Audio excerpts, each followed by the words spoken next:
Nästa inskyld att välkommen till det där med nästa och VP. Kvinnorna har VP Så ser vi deg velkommen til dist og i kvantaldene tja kvinnon til norsten som teker imot VP og i det, og vi er støtt i hotellene av Holse, som det sånn hever fralukt gulv. Her går alt jo omstøver å spille i det, og det er kjempesjående av at det landslisvikeskifte her i hotellene, og føreska og 21 landslige i HM undan kapping om det her. Men nå det beste kvinneline tja norsten og VP. Vi tror og i liene som kommet av Vøtlen her, Heimalie, nummer 8, Frøya Pedersen, nummer 2, Susanna Nolsøy, nummer 3, Lilja Moore, nummer 4, Birta Ingolfsdøtter, nummer 5, Eir Berg, nummer 6, Barbara Johannesen, nummer 8, Draus Ragnarsdøtter, nummer 9, Bara Hansen, nummer 11, Asa Daman Nestabø, nummer 12, Margaret Veie, nummer 13, Brynja Høy, nummer 14, Frøya Adunka, nummer 16, Tøradla Torstensson, og nummer 26, Jacqueline Doros. Så får vi til utelige VP. Her nummer 8, Sanja Jeftic, som er i Malverge, og utelegger nummer 2, Sofia Skrøter, nummer 4, Rona Jakobsen, nummer 5, Barbara Hjelm, nummer 6, Bara Mortensen, nummer 6, Dorita Hjelm, nummer 8, Rebecca Gottfred, nummer 9, Guri Augustinsen, nummer 20, Helga Kjerpo, nummer 11, Daniela Mistric, nummer 14, Ranva Johannesen, og nummer 16, Maria Haveie. Og så nummer 16, Malverge Øysne, Gorun og Loapø. Her det altså leikarene av domaraselen i det. Domarer til disten Thomas Juhl, Sjögensson Thomsen og Eion Samuelsen, for at de røntaste domarene i føreskående håndbelte. Line for å være klar at börja disten hver løte. Det altså talen om en dist mellom Norsten og VP. Norsten som 8-li i kvantøltene, her var 20 sti av første plasset. Kintel av ørenplass har sammenløs 20 sti til bare malmåneren som gjør Norsten til 8-li i løtene. Mest av Lika Norsten og VP av 3. plasset, der var 12 sti. VIF av 4. plass i døltene ved 8 stion, og nummer 5 og 6 STUF og Stjøtnan. Teiberline her var 4 sti i parst. Hesebeiline, Norsten og VP har spalt tverrferier i møte hver nøren og hesen kappingar Arnon. Norsten har vunnet tar boardistener, hampeliga grått. 11. desember søgnast, det var her i Høtlen i Holset, har vann Norsten 28-21, altså vi skjei malen av Heimavetle. Og ta i linje hittost og i Vaje, 8. oktober, ta var øysene Norsten og Manna, ta vann Norsten 33-25, altså 8 mal sier tandegen. Norsten som sjån, de suverent nekk mest vinnande fela i førskon kvinne i håndbølte. Og i det, 8 Marjona Damberg, en av store profilen hun kjenner Stanon, hun ute vid Skeia framveges til en bråten finker som gjør at hun ikke tøk.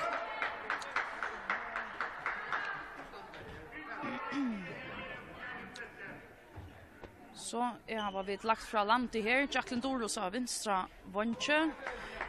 Birgit Ingolfsdøtter av Vinstra Batche. Bara Hansen av Miene, Eirberg av Høgra Batche. Lilja Moore av Høgra Vonche. Og så det Brynja Høy inn i strikene tja Norsten. Eirberg her. Så langt 8-0 til Norsten. Och målstandare Eirberg. Alina Chavepi her av Vinstra Vonche, nummer 5, Barbara Hjelm av Vinstra Batche, Daniela Mistric. Guri, nu Trunch Mortensen, hun Augustinsen nu, av mittfyre. Nummer 4 av Høgra Batche, Rona Jakobsen. Og så Ranva Johannesen ut av Høgra Vonche. Og av strykene nummer 6 til jo bara Morsensens syster Guri som spiller mittfyre. Vi bølt noen her, rønner å finne bara. Får ikke veie spill til Norsten.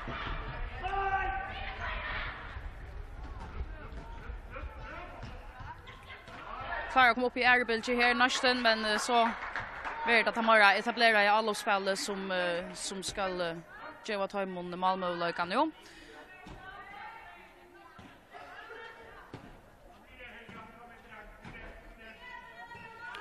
Så att VP fram till en all varje utskiftning. Helga Kjerpo kom in att täcka.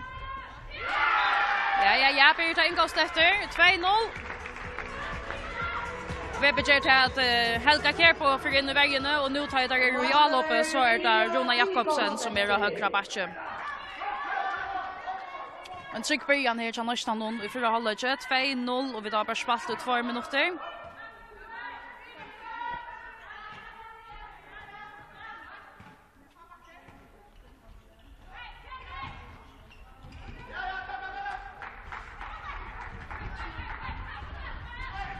Så jag ser att det är skjutar att komma upp och få ett allopspel i system nästan. Här till att inte mäkna drefsa VP damnar kommer på plats där på affären när tar nästan runt att sätta skjutarlopp i gång.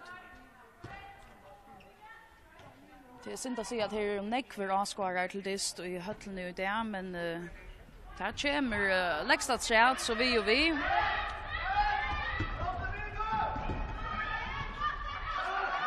Flott kom i efter här nästan någon. Bara Hansen som kommer väl efter och för Bjarka Fyri här.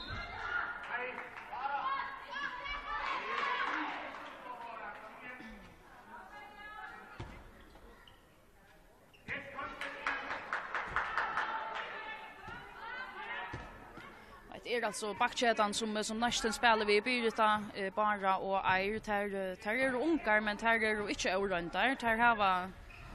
Där spelar väl samman och tar väl upp jag så jag vet att det har Byrita som röns vid skottet men en fin blocker här.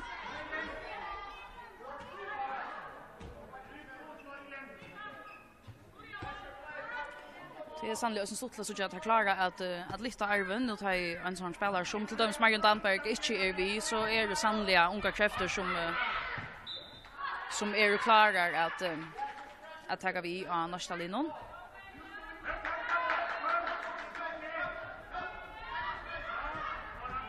Jacqueline Doros och Randa Johansen tvär av äldsta lagaren och rundaste lagaren av Vattnon. Randa här ett guldkort.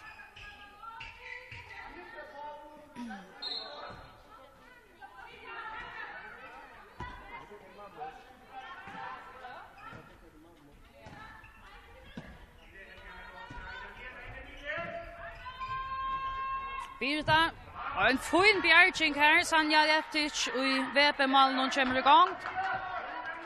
Annars är det väl spalt, så nästan hon har gått plats till Birta. Och så över plats till här efter Sanja Jeftic i VP-malen hon. En tuttiga mycket passer om VP ska komma vi här från början till långt 2-0 till nästan, men här tvär tuttiga mycket bjärgingar från Sanjo i VP-malen. Fröja Petersen i nästa malen, hon har så inte ordentligt haft höv att vurst sina dikter än i det. Vi har spalt i 5 minuter. Och jag lär mig just om till världen jag skåta på malet tja Fröja.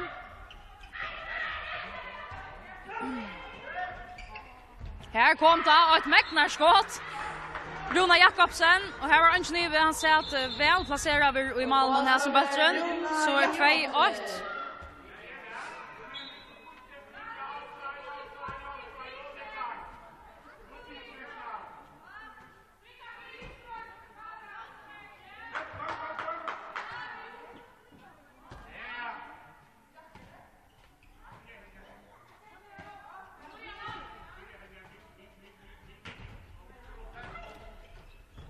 Så det Birta. En teknisk vittlat här klarar så lukar väl att ändå vinna andra bulten. Så att de klarar halta Louis i spelen och nästan. Lilja Moore. Vi är väl värt ut jag vann någon. Barbara Hjelm som däckar av vänstra vann till VP.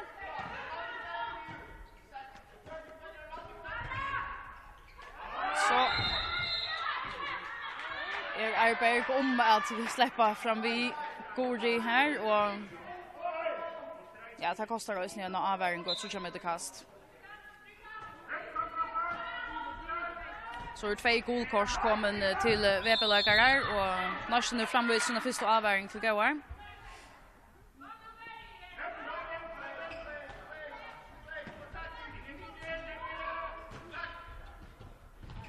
Så är det en möjlighet för en shotaloppe. Gori Augustinsen möter Fröja Petersen och här skorar de av Svikalia tryck 2-2.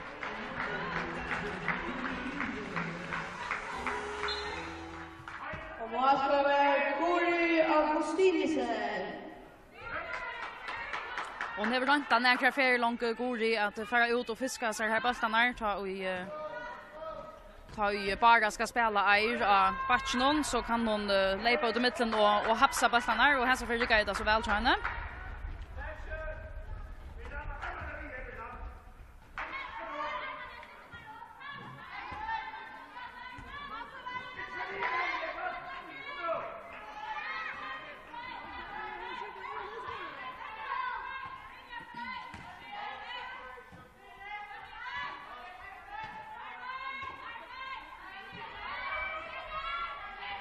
Randva Augustinsen, Johansen och Etron. Vi är igång. Guri, väl i jöknen. Här kommer Fria Petersen i sin spel. En fin bjärging.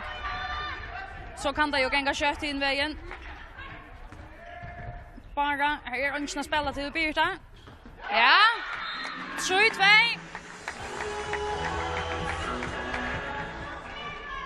Väl funnit här.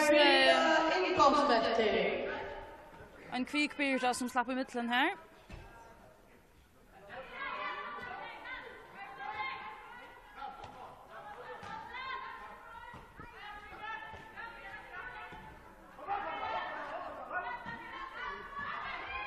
Veper Rønn, så vi så om spelskipan, Randva i övergång, och så är det Guri, släpper hon till skott, kommer renner sig banten i Jacqueline och Birto i nästa vägen. Så lägger jag upp till att det är Daniela som ska skjuta. Spelar Stein Guri och Fria Petersen att till Guri! Ja, här var hon så lite som innanför, men också en fin bjärging från Fria Petersen att de Oliver så inte vi känt till att Guri var inne i Malta innan. Jag tar väl inte att de har allos följt Steinvärd så kommer ett kast till nästan.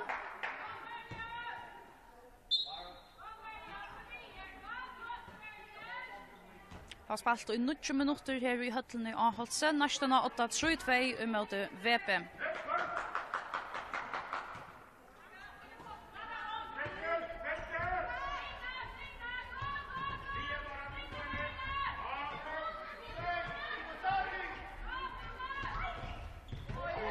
En misskilling här, en varje spel till Vepe, väl spalt till Randva Johansen, och hon skårar 3-3. Franluk skjuter lopp här från Vepe. Guri som spelar Randva till två spelare som kännas äckliga väl, och jag har spalt näck samman. Och där kommer rösten fram, man ser sådana stöver att här kännas så mycket väl, och finna kvar är så väl. 3-3.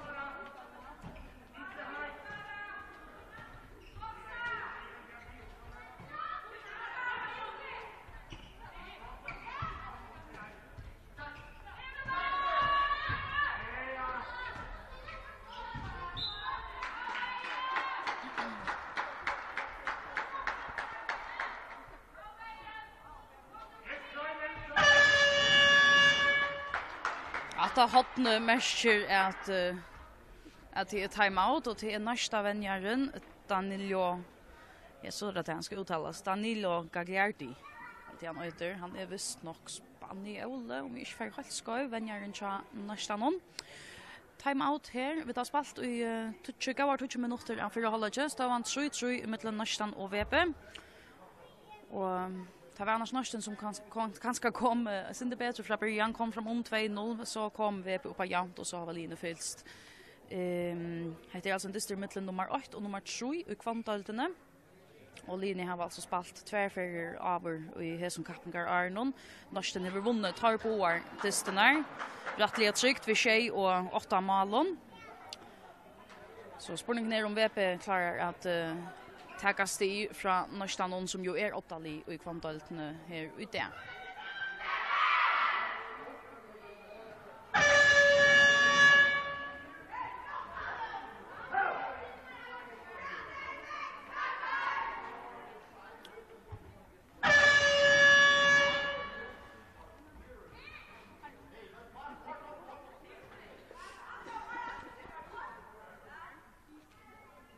Så för att vara klart att ta spelet uppåter.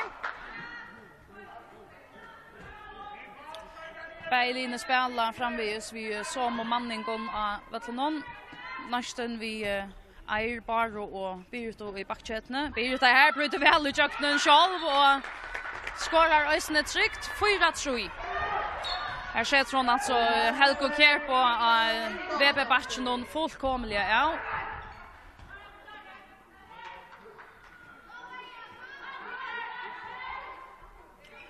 Sucha på en av veien at det måneder at Heilini og i Alloppet spiller til Nørstan og ganske kvikere og skal skje til bedre sammanspalt, men vi så ikke for nå å ta i VP i Alloppet at det sint mer värre och så knappt jag finna där kvar jag är rättliga väl som vi har som för någon systrarna Gori och bara men bara här så för ohäppen och räkar för sig.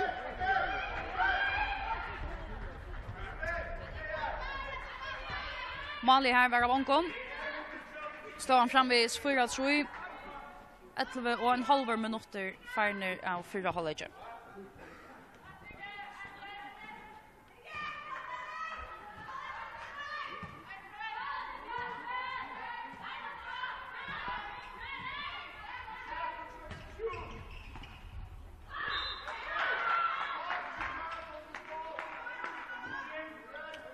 Lägger efter upp till att det är Daniela som ska skjuta Jacqueline Doros genom fralugen platsch och så Lilja Moore som för strokande stäv i botten. Väl fänka till henne. För det första en fralugen blocker från Jacqueline Doros som var det 4 till Daniela Mistrich för att skjuta. Och så stolt så tjän hur så kvick Lilja Moore var och här som botten och är effektiv 5-3 till Norstan.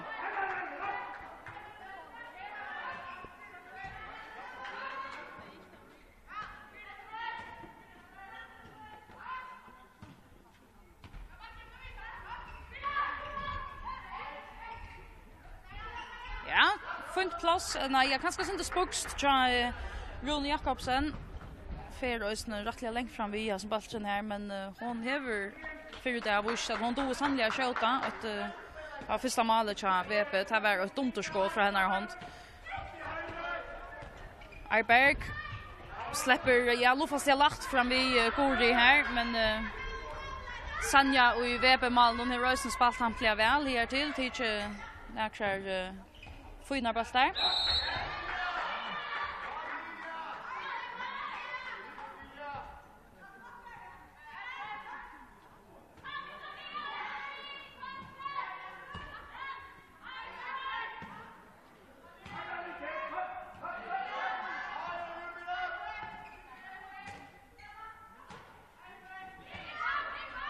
Runa i backe i gångt.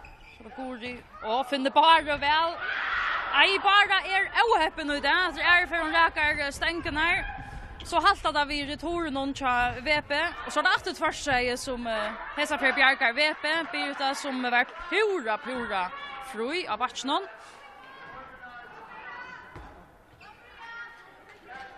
Så här kunde vi ta samma vi syns av häppne på vägar. Finns ju ett mål kvar en ända men istället så är stövan upprätt. 5-3 till Norstan. Vi har spelat i 1 minuter här i 4 halvlek. Jacqueline Doros. Sanja Onkar den sorta trubbelagar av här som skott någon. Släpper få handan bollen det var inte man dömde han som målkast eller kan han göra det?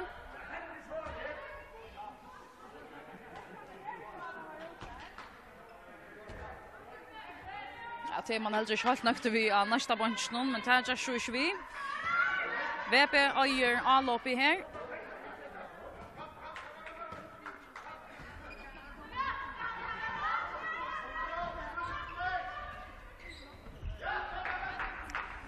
Gori Augustinsen vi har skottet som för Bergo på må vi så ju nu.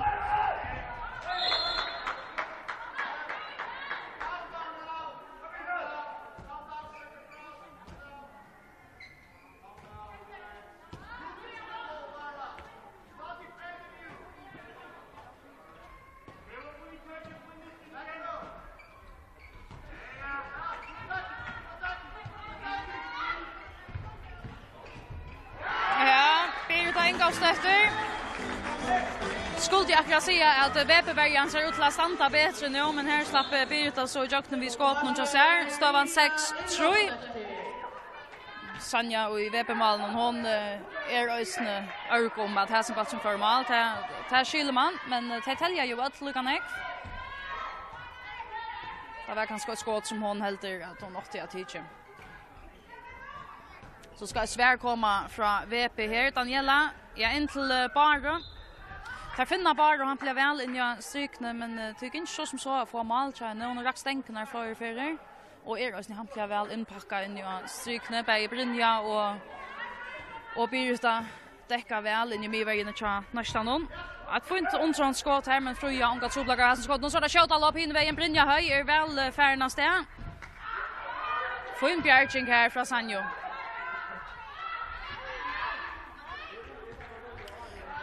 Så känner jag att här kunde ju som Brynja i här som för hon kan nästan gänga till hus hon inte kan komma på plats än. Jag kan inte från helt vittla likefärden som är så här nu efter timeout är VP som ut till timeout vem jag Mikael Eriksen som vill ha ordet av sina spelare. 3 mål Amoni här vid spalt och ja för håller är halvrunden 6-3 till Heimalie nästan. Om det nägar som undrast av kvui flagg hänga uppe i höllene och golv ser örvis ut ut där än ta vanliga ger ta i till dister i försk och kappinchne så är det ju tui att o 21 manslandslige spelar ha en undankapping i hesen dövon tar Europa samman vi Israel, Finland och Schweiz och det var ju här att färjar i Joshkvalt och fram till ett brakt tar vunnit av Schweiz vi 4 mål 28-24 Schweiz som annars var mätta vid att starkaste liga i Balchnon och för en gång har så 2 dister efter här heter vi skifte och ikväll klockan 18 emot Israel och så i morgon klockan 16 emot Finland.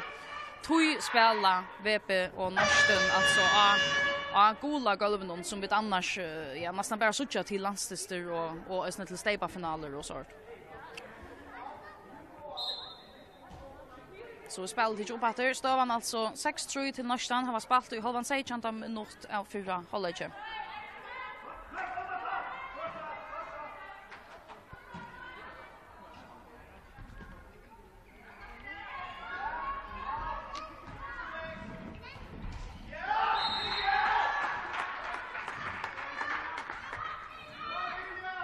Så Maria Veje kommer in Amina Chavepe hon är kommit in för Gori som inte heter Mortensen mer blev vi kallar Mortensen men hon heter Augustinsen. Här kommer Daniela Mistrich vid en skott som är för mål 2 mål mot nu 6-4. Daniela Mistrich. Eirberg hon släpper när de outhärna framåt och sätter oss bollen väl och vill i målet. Vi har nästa lagarna här var sett flöjde av oss ner malen in vi lav och skotten alltså skott som det inte längt ner i malen som Sanja Jeftic kanske har haft trubbel till att komma ner att täcka så att det 3 mål av Mona 6-4. Maria Veje ett fint omtranskott här. Och så kör vi på skötta kan gänga till nästa någon. Maria. Där kommer oss väl på plats VP.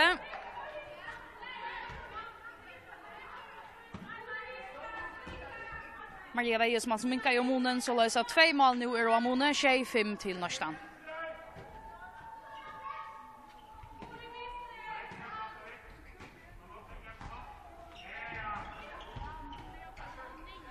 Eirberg en affär.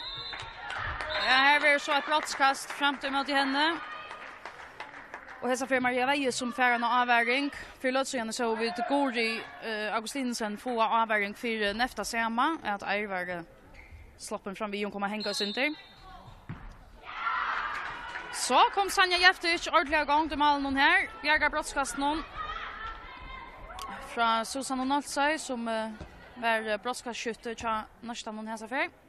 Framvis 2 mål Mona.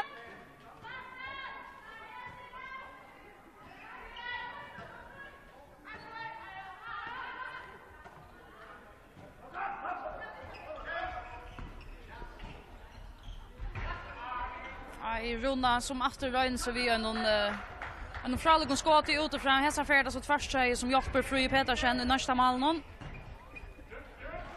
Brynja höj pura Fröje i stryk någon resten och svikaligt stryk i strykne. Brynja Høy øker til 8-5 til Nørstan. Og målskårer Brynja Høy.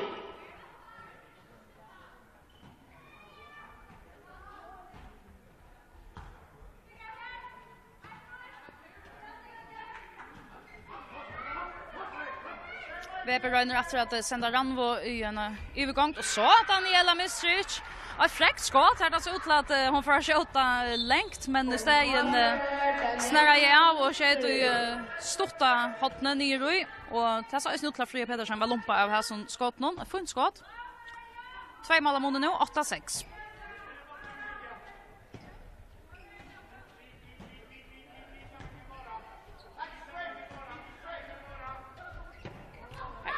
pura blotta in här plats till Arberg. Hon släpper ut någon färre till fär. Så tjösna Maria Veje som väljer av batchen. Hon hickar oss en spyrjande ut av bunchen vad hon ska göra. Ta visst så färre till fär att här är gott plats till Arberg. Och hon är effektiv. Hon släpper ut någon skjuter och skorar när hon färger fär. Maria Veje själv då reisne. Att få inte undran skad en affär. Minkar månen. Så är det 2 mål av månen, nu 26.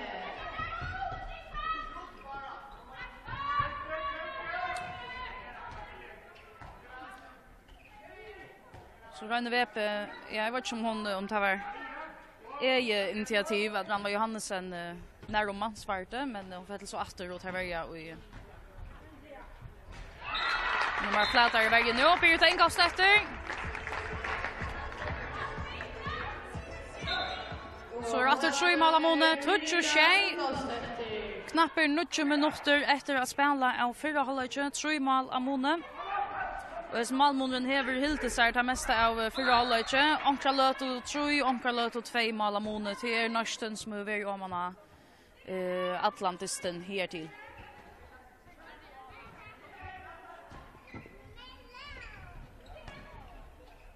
Og efter Daniela Mistric ser skotten utifra til den som helder VP inne i inne i dysten hon har nær sagt. Det sånn det så mye tatt, men en perla her fra Baro Hansen. Men annars så tror vi at ta i VP i realloppet at det er Daniela Mistric og Maria Veje og Ankra Løt og Øysne Rona Jakobsen, altså det tror i bakkjetene til VP som røyner seg ved skotten utifra og det er ikke mer så fyrir at jeg skottene færre mal. Og nu så gjør vi det utenfor min, men Gorun i Låbe er kommet i VP-malet nå. Her en affær, Maria Veje. Og Norsten gjør øysene til at her skifter malverja. Market Veje kommer inn i norska malet for Frida Pedersen. Så var vi i linje, altså skift malverja. Og til øysene et signal vi er i tog. Norsten veler VP veler så øysene at man Sverige Arberg til så en rundt at løse at han tropløkans tja VP som er veldig at Arberg er slappen i jøkkenen nærom utherna av høyre batje. Og nå er avværingene av øysene oppe tja VP. Hesa for det altså en utvisning, Daniela Mistric, som er vurst ut i 2 minutter. Og brottskast til Norsten. Altså da man nästa bør inn a skjøta og Sanja atter i VP-malet. For holdt inn a strykna, og tar Rickard kjane, Bjergar. Norsten har haft 2 brottskast, og Sanja Jeftic hever Bjergar ta imot bavom. Så spurningen hva Norsten for å gjøre neste fer, tar var rundt vi Aso, og tar var rundt vi ja, nå minns ikke jo Susanna Nalsøy som skjedde av 4, så spurningen der att det röna vi nutjon skjuta nästa fer. Väl färger jöknen här. Rona av Vanchenon.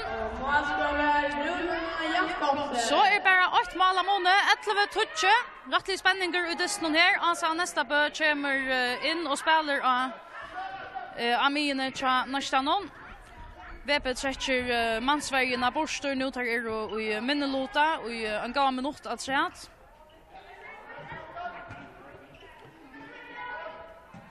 Så roterar där och synter Norsten så läsa Birta kommer mittfyra bara av batchen och så alltså nästa börja vanchen och här då de väl att skjuta. Lappar och pom Gorona i Loabö. 2 mål av Moni efter 12-touche till Norstan. Och nu tar Norstan ner i Majorlota välja att rösning av Mansverga. Det blir Gori Augustinsen som vill pilka ur spelen.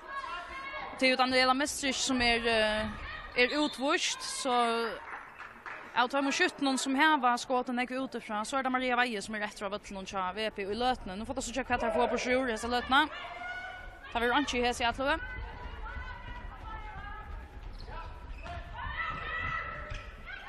Oh!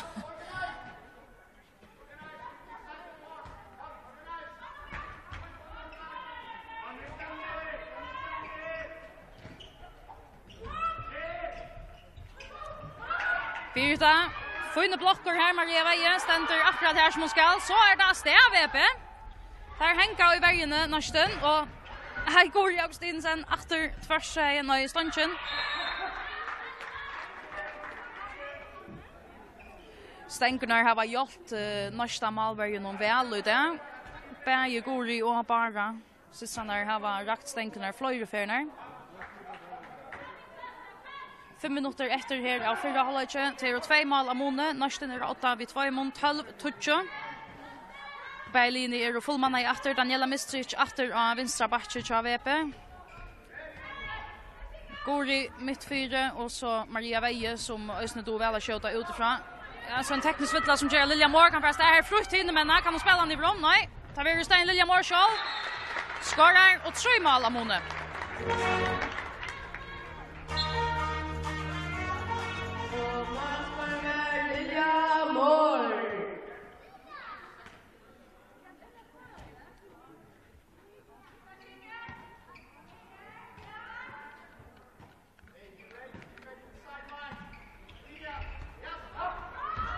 Här skulle ju kanske helt skåta själv Daniela. Nästan nu steina stav i bollen. Birta Engelstötter. Ja. Gorona Loabö som kom in i VP-målet för Lötsjön och hon är shortliga just så stora mål. Hon är syns ändå skåtnes hängs sen hon kom in. Nu är 4 mål av Mone 14-touche.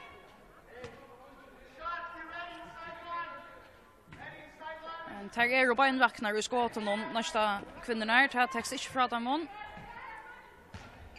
Och flera av VP-lagaren har ösne vust dikter i samata, men här som sagt har stänkerna ösne hjälpt nästa målvägen.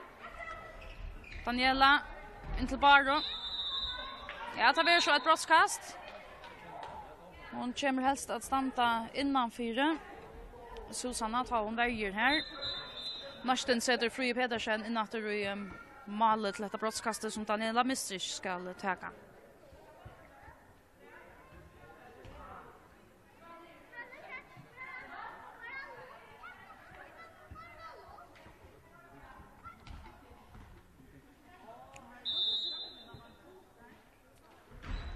Ja, hurra tryck Daniela. Minkar och Monen för VP. 3 mål av Monen 14-11. 30 minuter efter att spela. Ja, 4 halvlek. Daniela Mistrich.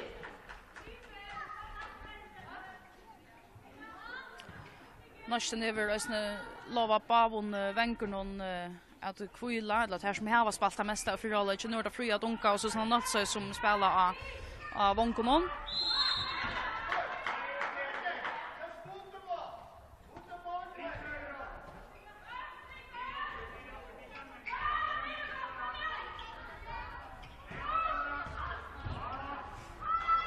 Ja, kan det gänga kött in vägen. Och Market Veje kommer väl ut och bjarkar här. Skåten hon från Runo Jakobsen. En fraluk bjarking. Och är väl spalt av VP här. Runo Jakobsen som har spalt en finnande stiger till och kanske kvarja för haft häppne vissar i skåten hon, men det var ett fint showtalopp till VP. 2 minuter efter att spela här av 4 halvlek. 3 mål av Mone. Nästan 8 14-11.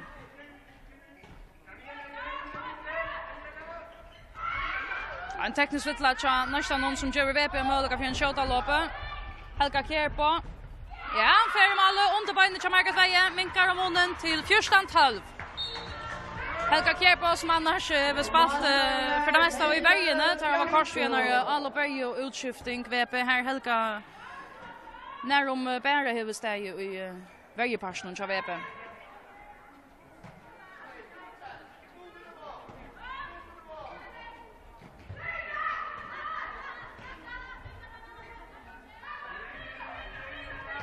Och han var när vi har fänkan Daniela och här kommer går under loppet och Bjarkar. Nu står han tutning för VP. Nu har vi där 1 minut efter till halvlegs och är det 2 mål 18-4. Här kommer Minko Monen nu och för att halvlegs till dömes vi stövande 14-13. Det är ganska inte så galet av VP. Så jag tar här väl trångan skund. 45 sekunder efter.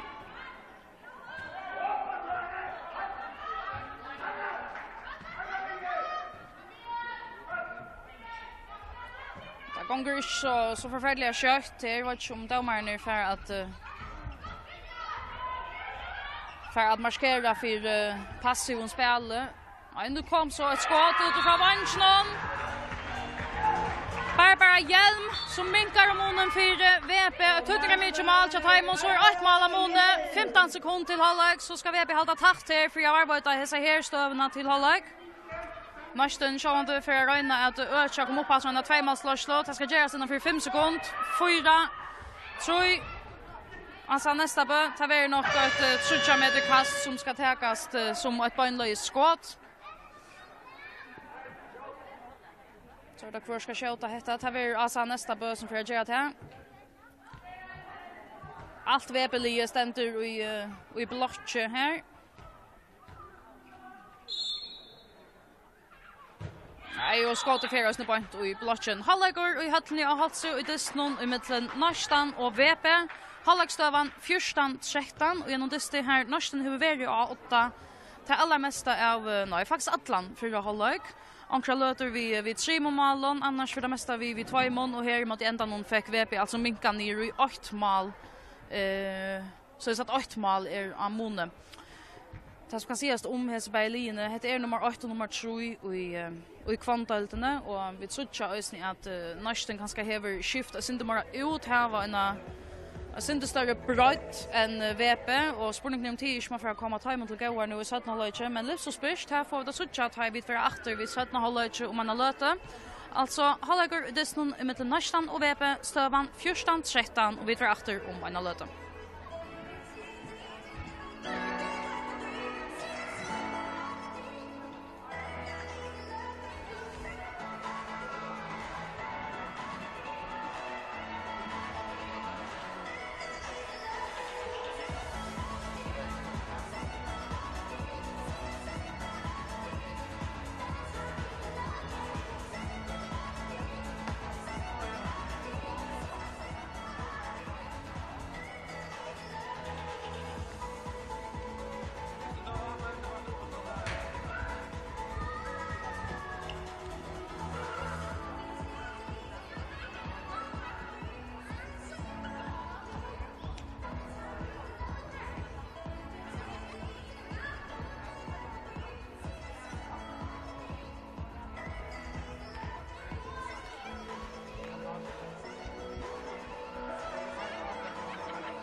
så för att vara klart att börja sätta hålla här i höllne av Halse. Här Norsten ut där tar emot VP.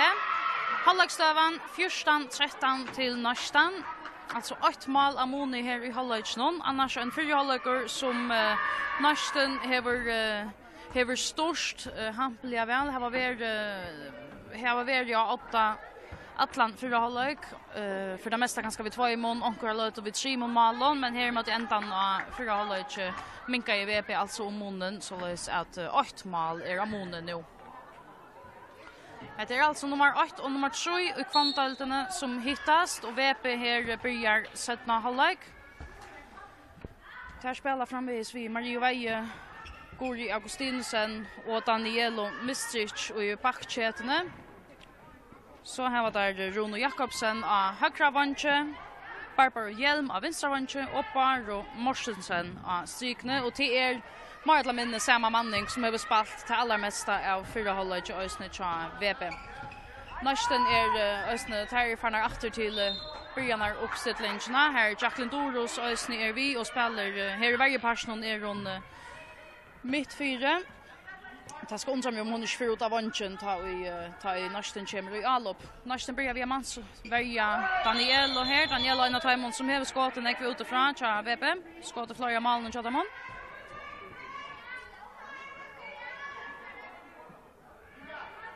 Så kommer det kast här och till som så tja Daniela som har vi lagt upp till. Maria Veje som skjøt her, Øysen har haft en fina fyra halvlek over skåtet. Særlig har vi undtrådsskåtene til henne har givet norska malvar i noen tryplager. Her så kjør vi Daniel og Mistric fær opp og plaffa bøttene nede. Så er det pura, ja. 14. Og Norsten helder fram her som et Här släppte i fyra halvlek Eiberg av högra backe och ta mesta av fyra halvlek så vi att VP har stora trubbelagar att stäcka Eiberg ut i backen här och hon höll fram i samma stil här i 17 halvlek. Så Norsten är efter romarna 15-14.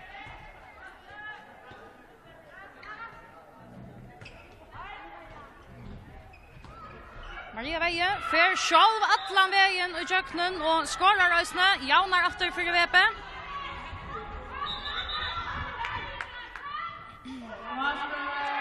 VP främmer alla varje utskifting. Maria Veje förut och in i hennes stad. I vägen kommer Helga Kjerpo som är det mesta av Disnon och i varje person tja VP. Och så för att det helst att skifta ut efter ta i VP kommer i alla upp till utanför en teater av just här till i Disnon.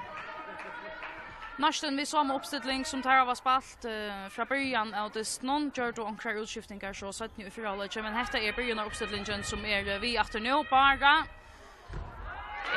Ja, för själv i jöknen här fintar vi en dribble och så är Norsten att ramarna 16-15.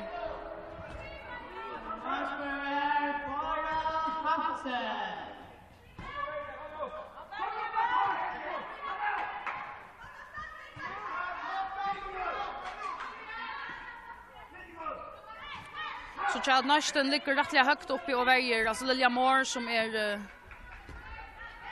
ligger rättliga offensivt och väger upp emot Daniela.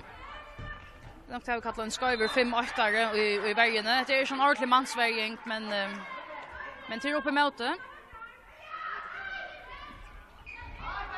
Ja, bara Marstensen i strykne jaunar för VP och hade gärna där ofta VP här har haft har gått runt och var snär att här skulle upp till Danielo och istället för att skjuta så spelar hon bollen inom till Barbro Astrykne som oftast ständer pura fri innanför och bojar. Här så för Joda Mal 16-16.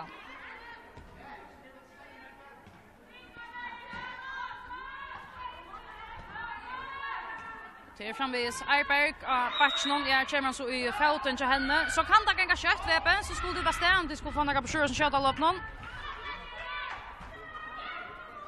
Ja, Barbara Hjelm var färgen av vänstra vantje, men tar affärerna ur spelen i stegen och röjna pitcha upp och etablera avloppsspelen VP. 4 minuter spalter här i 17 halvlek, just det var 16-16. Det var fint plats till Rono Jakobsen, men hon färgen om och tar vi alltså i betrack. Birta Ingolfsdottir, ein mot einare, og stein verda skjóta lopp her. Helga Kjerpo, hon og Gjørsta Fyrgjørn, alt er Frøya Pedersen, og en Meknar Bjerging i malen.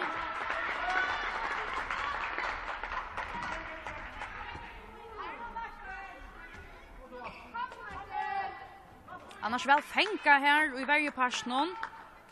Det var Gordi som stekka i byrt og i verjene og spalte han fram til Helga. Bara Hansen, her skårer han Øysne. Ja, Sanja Jeftic og i VP-malen hever nok ikke sånn aller beste det og i det. Her er det flere av oss nere skåten, her tas Asleisen i øynene, hun vet at hun øyer ganske av Bjerka, flere av dem. Og lukker altså ferdig inn omkorsvekna. Norsten etter frammanfyrir, 16-16.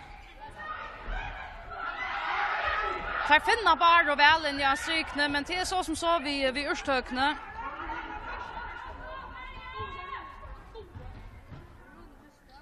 Lilja Moore. Ja, skårer Røysene. Nu Tumador Schmøyer av VP-bunchen, hun skifter Malveien ut. Sanja Jeftic ut, og inn i henne sted Gorun i Låbe. Øysen i øynene av tar man halt garva av Malveien i føreskånd kvinnohåndbølte. Hever spalt vi flere føreskåndfelån 17 årene. Bare vi Kjaldsen, spalt vi Stjettnene. Og altså Voppinger høyre, som man sier, høyma i VP. Maria Veie, et undranskått. Hun har størst heppene vi tog ut der. Det går vel, tror jeg, vi undranskått nå. Minkar Monen til Achan, Seichan. Bara Hansen slipper ut jøkkenen. Her kan det koste 2 minutter ut. Ja, det gjør det Øysene. Bara Morsensen, og til ferie etter ferie vi suttja at norskalagarne atlas her i jøkkenen, og så kommer VP verjelagarne, altså henga sindratter i ord, og til det som kostar disse her utvisningene. Sanja Jeftic atter i VP-malen nå til brottskastet, som Bara Hansen for å teka 4 Norstan. Achan Seichan til Norstan. Luchan Seichan til Norstan.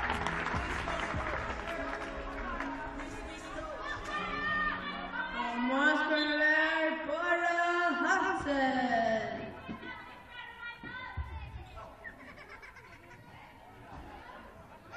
Jag tar köra envis ner att Lilja Moore ligger och så är Holkon Mansberger Daniela Message igen. Nu tar hon halt ut, men hon släpper att lukka väl att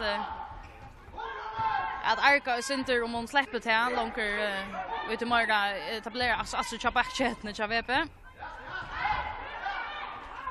Gordi Bashkar ska köra bollen, han ändrar sig någon nästa lägare. Är Fairfield tror jag som bollen i rummet till Birto. Så är det Jacqueline Doros.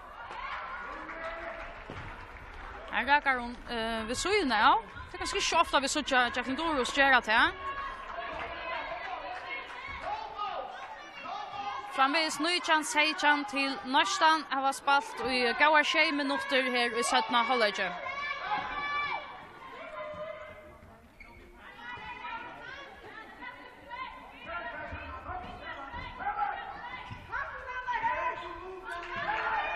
Så jag tar rycker han blev väl så nästan hon tar att Daniela Mistrich och Mansverige hemma så komma ta vapnen som och cha VP till för det mesta skott som kommer utifrån och som vi såg här Maria Veje hon har annars rönst väl vi sälja underskotten som kom ut långt utifrån.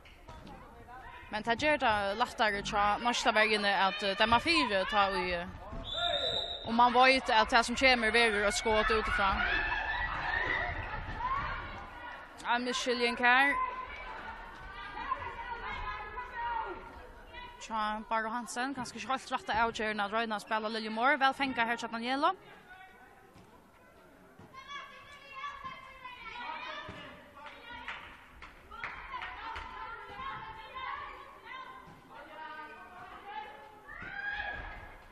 Maria Veje. Minkar og Monen for VP, hon røynest vel. Maria Veje, vi skått noen utifra i det. Maria Veje. Så skifter Norsten strykene Brynjo Høy ut, og inn i henne sted kommer Barbara Johannesen. Om ikke for høyt skal vi være til første fer, hun av Øtlen i det. komma sjön in i att jag ska ju testa någon här ta snur sig om att disponera rätt över talagarna som är då. Så läs att Orskan kan halta mot ändan av någon framvägs är så mycket takt med linje att det heter för att heter för stand om för Oskar bättre för häver större brätterna. Eiberg fer när om outhärna och jocknen fer efter fer av batchnon. Og marker Eiberg.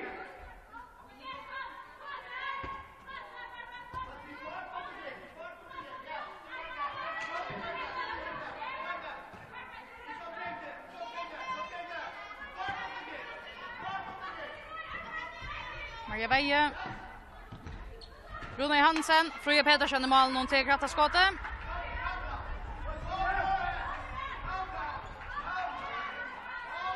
Har spalt i 20 minutter her av 17 halvleitje. Stavan 20-18 til Heimalie Norstan.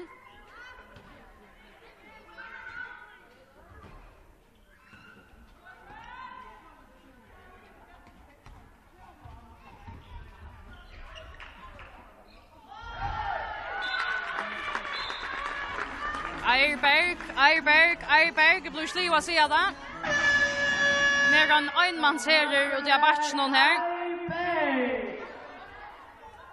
Timeout til Webervenjaren som hever tid timeout.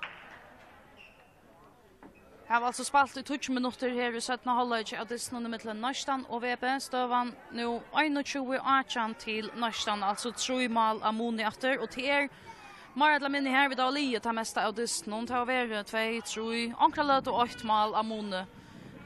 Men til Norstan som åmanna.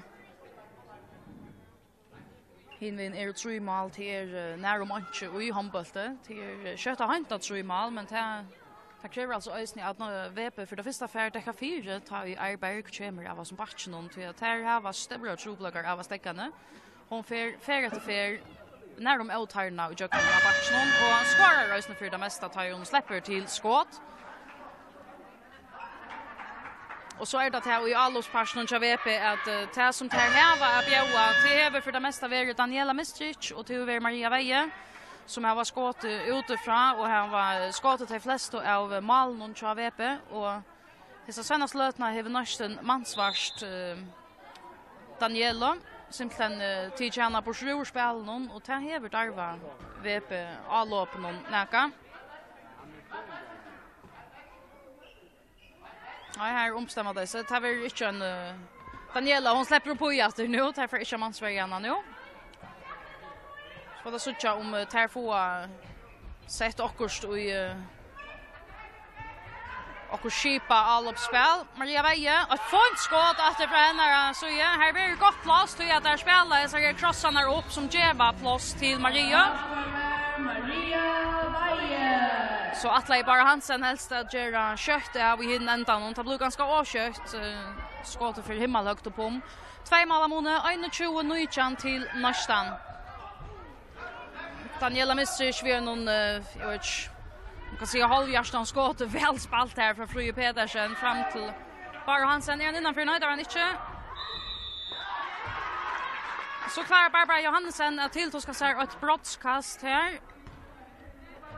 Vi har något tök om handanbölten och Weberlagarna helst innanför maltöjen, alltså inne i maltöjen och välja 4 och det kostar ett brottskast. Bara Hansen. Så kom Sanja Jeftic efter i spel. Bjergar brottskasten här. Framvis 2 mål av Mone, 21-19 till Norstan.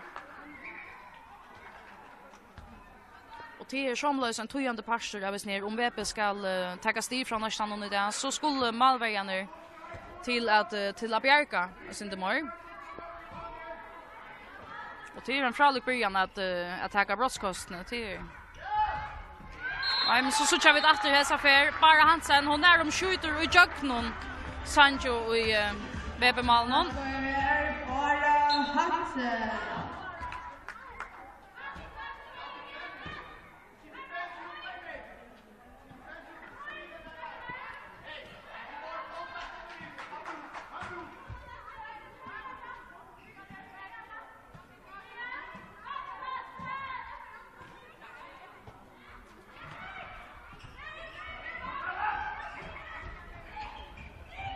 Gori.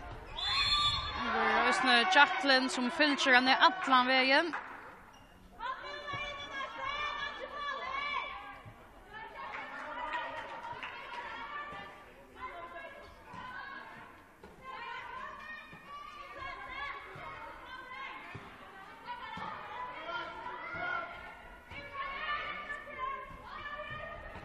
Rona Jakobsen som ferien i gång så spurning om det kan geva plats till ankrar av hinnon.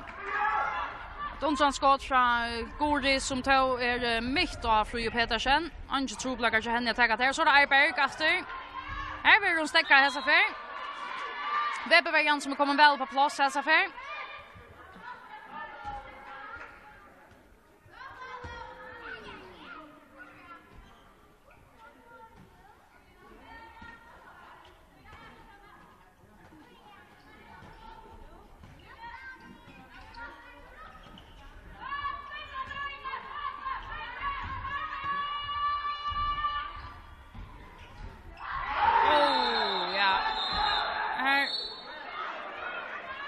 Kommer hon att Eurekva skått armen ta och i Birgitta som för jöknen och akkurat skulle skjuta.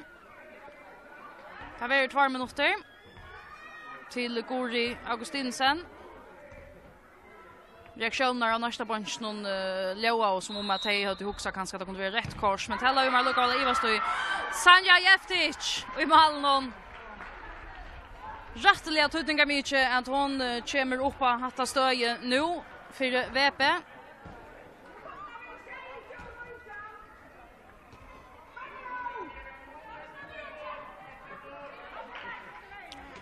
Hon hever bjärka till inte all brottskosten som hon bjärka men till är nättligen är vi och nu till flöjre av oss ner brottskosten.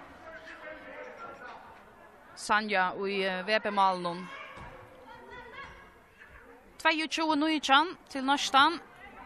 Sattne halvleger om att vara halvrunden.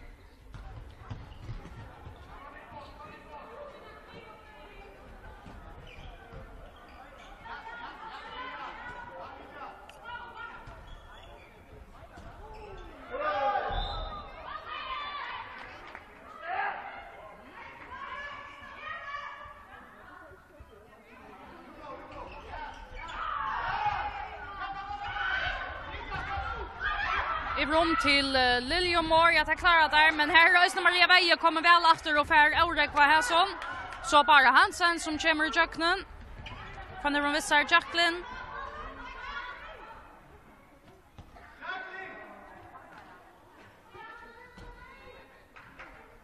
Staver nästan som för detta här allopsspelet.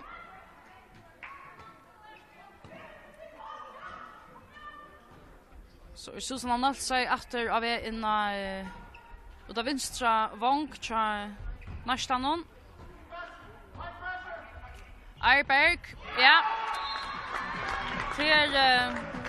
Till rättliga när vi kvarja för att hon fär bollen och debatten och så fär hon och skjuter och skorar.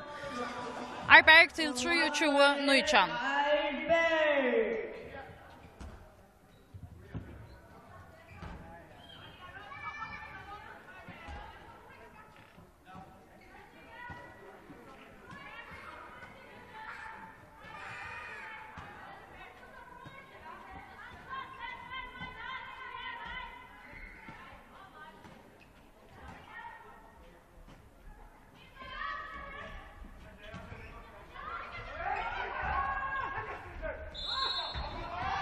Annars var Jan Stenter väl i lötne, tar flyta sig väl. Jamora flätar nu än tar här var just tar junior att man Sverige Daniello.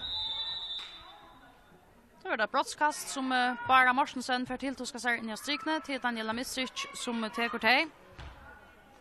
Så det är om Frøya Petersen för Bjärka Hesen Östne. I stanchna in Daniela hon trygg och här som skott någon 3 mål Amone 23-20. Daniela Masti.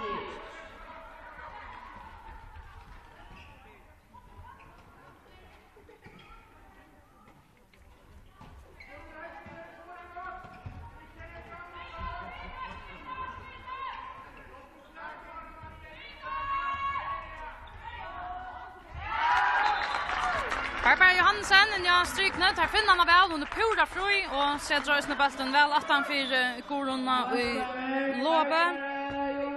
Så er det etter 4 mål av måned til altså, den her fanns han i Disney, som jeg har tått som fyr. Da spalt du i knappar 18 minutter av 17,5, altså går 12 minutter etter å spela 4 mål av måned, og til i hessen tog jeg skønne, vi sutja at kanskje den her brøtten som norsten hever Møyre av en VP for å komme og ta imot til gåer. Nå får det sutja. Bara Marstensen har funnet skått inn i stryken i her. Minkar Atromonen.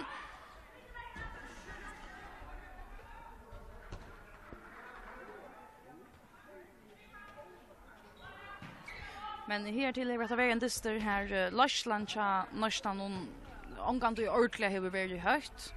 VP har vært særlig i begynnelsen av 17-halvåret ikke vært der oppe og jauna vi under 2-3 ferier, men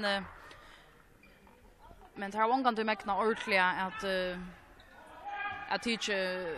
tidsi vi Lorslo i dysten VP.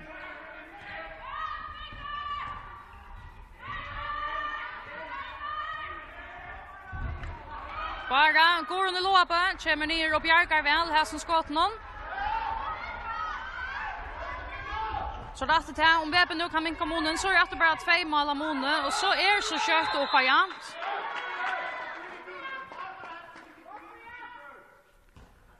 Frya Adonka, som er kommet inn og er den offensive veiløgeren her til Norstanen, 8-dagen.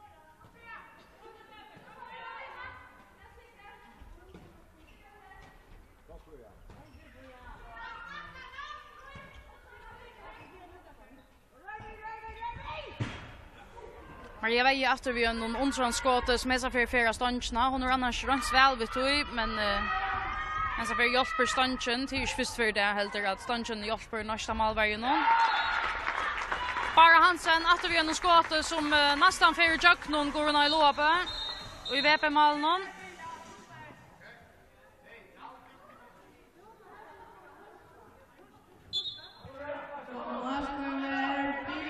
Så är det åter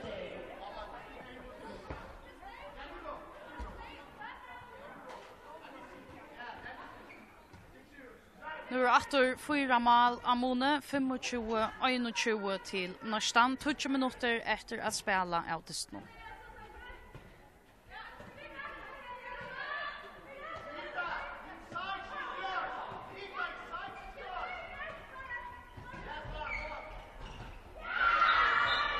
Maria Veie minkar månen efter för VP. Maria Veie. För det inkast efter först vi någon skåte och arretoren är det Arberg som är först och ökar efter för Norstan 26-22. Så har vi Norstan skift målvarian ut att Frya Petersen färd ut och Market Veie in och i hennar sted. Och nästa varian är återfärd att eller tja flatt. Till nu tar Daniela Mistric i rabatchen så fettler mansvärjan ner. Men skott i här tar räcker inte målet.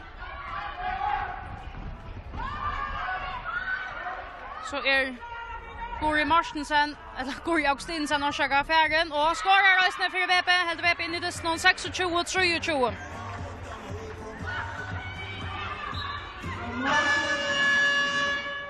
Att det är timeout är så för nästa vänjaren som tar timeout. Alltså 3 mål av måne, nästan 8-26-23 emot VP och det är då en 8-9 minuter efter att spela av ner Disney.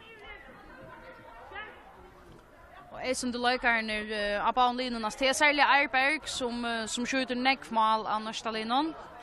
Och Tajer hon ju tror att hon släpper väl i jöknen av batchen och till ösne väl sammanspalt allop som ger henne till platsen.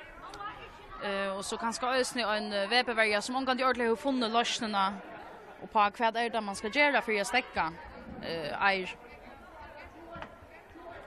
Så VP, jag såg att Daniela Mistric har skått några av VP-malen. Men annars är det en nummer 16, Maria Veie, är väl väl skådde flera mål utifrån och annars är det inte systrarna Gori och Bara som och stolslökare och snär VP-linon spela. Här var bort för här spalt ta allra mesta av Disney och det är ju att det här som ger sig galtande till VP. Brøtten ikke helt han samma som Tjernastan. Hon tar skiftet ikke lukka nek ut av VP-linon. Og det er alt annet lukka av merke at det er for å være mauere, trøttere. Nå tar jeg sørste løtene av Disney for å være avgrød nå.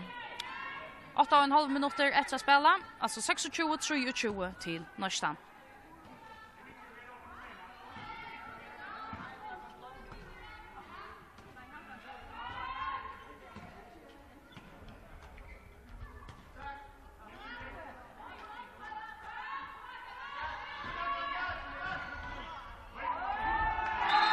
Birta Ingolstøtter fer solo i jøkkenen her. Snærer rundt og snur seg sjølva. Det er håndballer som er stått for til etter. Øker etter til han har 4 målslåslo, 23-23 til Nørstan.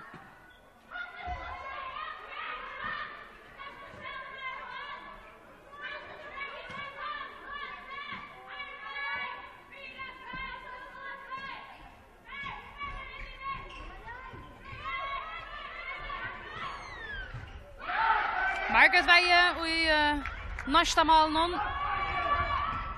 Och har gånger kött fram till Barbara Johansen. Väl skipa skjuta lopp till nästa någon. Och så är Heimali uppe i en 5-måls löslåt. Här för att vara första fär i det. Att det är 5 mål av månne. 6 minuter, går 6 minuter efter att spela. Jag vill snurra någon spurning ner om till Mark skjut och i VP-linon om tar Orskamar.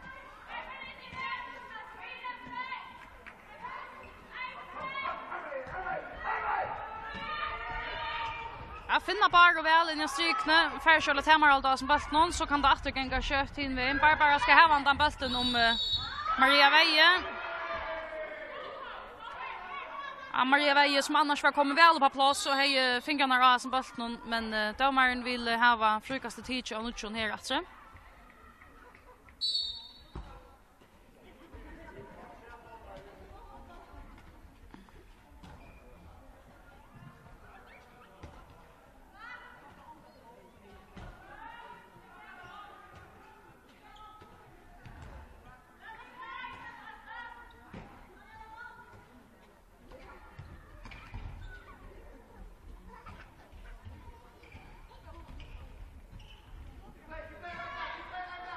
Alltså nästa bör kommer in och spelar mittfyra Anders Stalin och nu. Annars är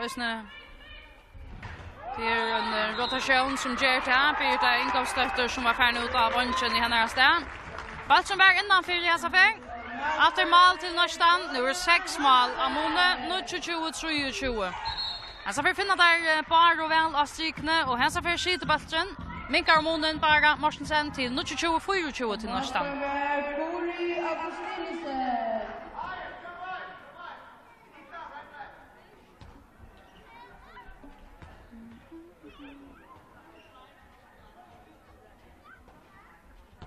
Så kommer Dros Ragnarstøtter inn av bakken til Nørstanon.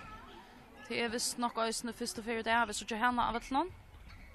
Så det er de unge løkene som nå får målløkene. Første skåte fire sin vi søgna, og øyne et vet om han fire målet.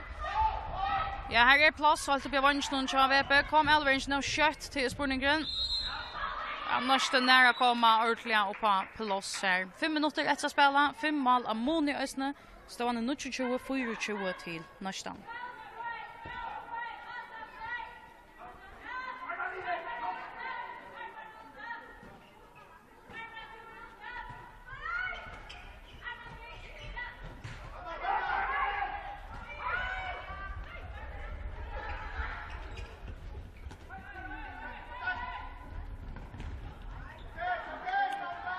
Dros att vi någon skott som är så förräkar VP-blocken tar med kött över hotnakastle VP. Alltså nästa på halt ut i vunchen någon här.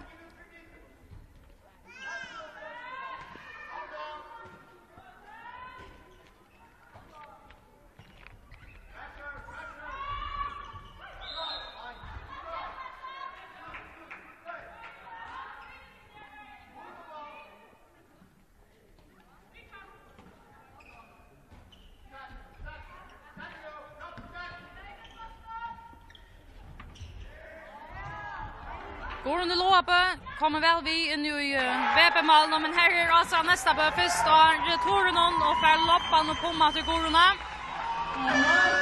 Så är det efter 6 mål av Mone. 6 mål av Mone efter. Och här är det man lite löta efter att spela. Och snart någon heter Fer Ivalest Avera en nästa seger. Där vi ringt till VP att komma tror jag efter nu.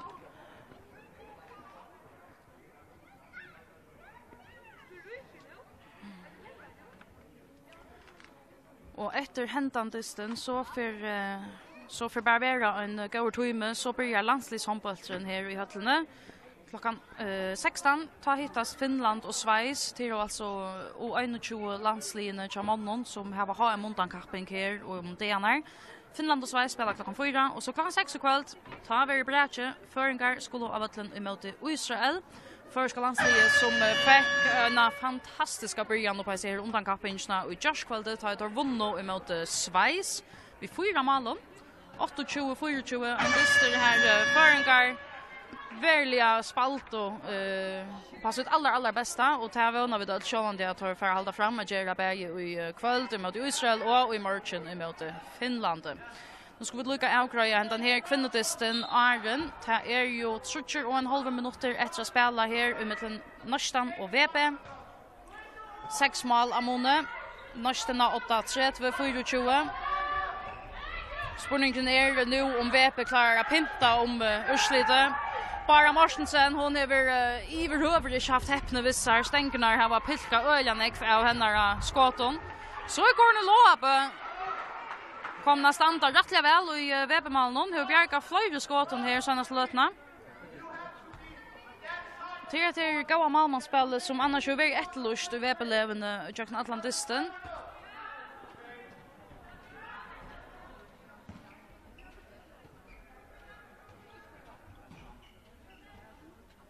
Norsten spelar nu vid flera av de yngre lökarna som annars inte spelar lika mycket som vi ser.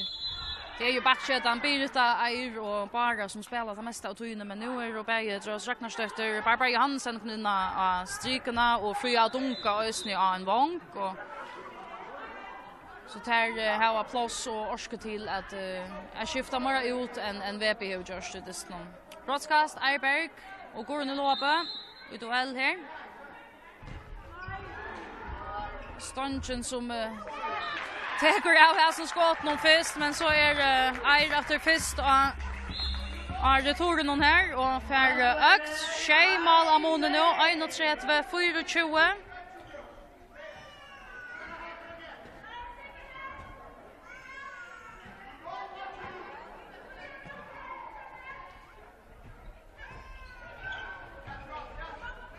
Ja, väl spalt här till Guri Augustinsen.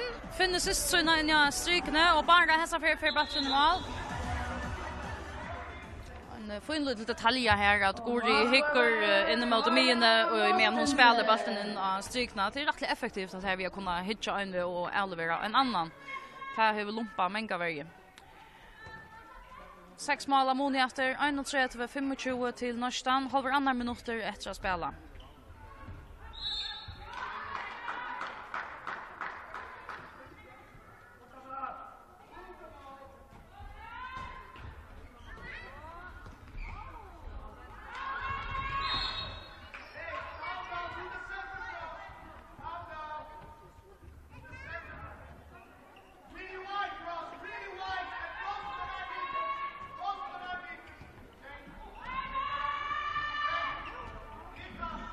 Barbara Johansen.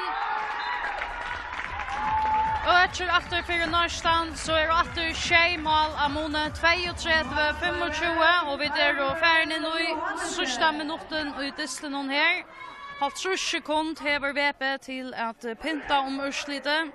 Få ett senaste mål i disten hon.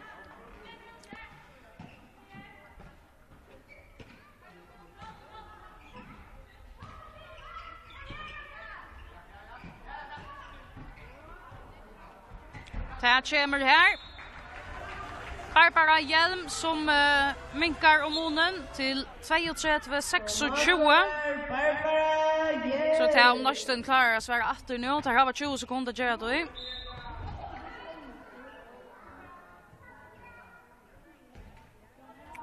20 sekunder efter autisten någon här och det är alltså nästan som Ivar Lesfjärd röna få att ha sista mål in. 3 2 det som inte här Gordon i Låbö Bjärkar senaste skott någon i disten någon här detta ändar vi någon 6 måls sikre till nästan emot VP. En Lashla som har varit omgående ordentliga nägar i om att nästan var lökliga om man har här av er 8 och jag Atlantisten. Och här mot ändan under sista 20 minuterna men det är ta här var där alltså driv fra och ökt om Lashlarna så är slöjande och ända alltså vi har vinnat disten 2-3-26 annars har en höjlig insatser här från Weberlinnen i det här spalt och väl vi tar mesta av disten men som nämnt flera för tar mäkta omgående ordentligt att taka vi Lashlarna så i spelen någon här i disten och nästan kunde alltså arbeta hända ner Syrien tryckt hem. Hetta urslita minner ikke om de undanfarne urslitene i middelen nästan og VP för i hesen kappingar Arnon. Nu har Aline spalt trutjadister så innan middelen. Nästan har vunnit antlar. Først i 8 målen så gjør vi 6 og i det vi 6. Og så spurningen om tanne 4 og senaste disteren i middelen her spiller inne så for enda vi en 5-målsikre til Matoyen Voisa. Og i øtlom føren hesen disteren nästan kommer vi sikre på 22 sti i kvantdeltene. Och Kintel alltså nu har öronplats vid 20 stion men Kintel spelar torskvällte. Det är så att kommande dagar är en örgrunna av handboll i Östronne och i morgon hittas STUF och VUF alltså kvinnolinjen i som på en fellonon av skala klockan 14 och torskvällte tar till Stjärnan emot Kintel i Klaxvik och Tantisten visar vi dösning i kringvarsnon och lunchan till Tantisten verder som alltid att finna på hemsidan kvf.f och som nämnt Hallen och Halseriösna karmer om sig här HM undan kappingarna tja och 21 landslinjen för jag låt ett mäknar avrik för det i jar tar vunnit av Schweiz vid 4 målen 28-24 och tar spela alltså efter i kväll klockan 18 emot Israel och i morgon klockan 16 emot Finland och till ösn dister som kunde strömmas om VS kanalerna tja handbollssambandet handboll Faroe Islands man ju hon heter. Vi får tacka för jocken av Hötlen jag har hållit sig ute. Här nästan alltså vann 32-26 av VP. Fotografer Hans-Erik Danielsen och Maria Stiskason. Så vi tackar för jocken.